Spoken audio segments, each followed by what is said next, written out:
Hello, আসসালামু আলাইকুম। আজকে আসলাম আমার মরিচ খাত এবং ভুট্টা খাত দেখার জন্য। দেখেন আমি আবার টমেটোও লাগাইছি, বেগুন লাগাইছি। এই যে আমার ভাতিজা আসতেছে। আসো, আসো, আসো। এখান থেকে ডাকতেছে আসার জন্য। যে কুয়াশা লাগাইছে, এই যে রসুন লাগাইছি, ভুট্টা খাত লাগাইছি। চাষবাস যারা করে তাদেরকে একটু শীতে সকাল সকালেই উঠা লাগে, কিন্তু আমার এখন খেতে কাজ নাই তো। এই কপিও লাগাইছি, কিন্তু কপি মোটামুটি ভালো একটা হয়নি খাওয়ার জন্য। টমেটোর গাছগুলো গোছ দিয়ে রাখছি, গোছ না দিলে ভালো হয় না।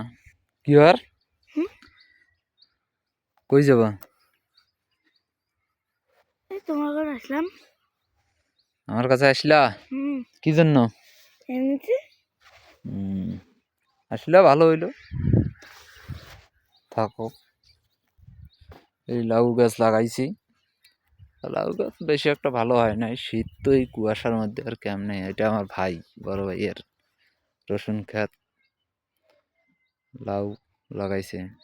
মানে সকালে গ্রামের দৃশ্যটা খুবই সুন্দর, সেটা বলার মতন না। সেই আপনি যদি গ্রামে থাকেন তো গ্রামের মতন হয় না। শহরে গেলে শহরের জিনিসটা একরকম, গ্রামে থাকলে গ্রামেরটা আর এক রকম।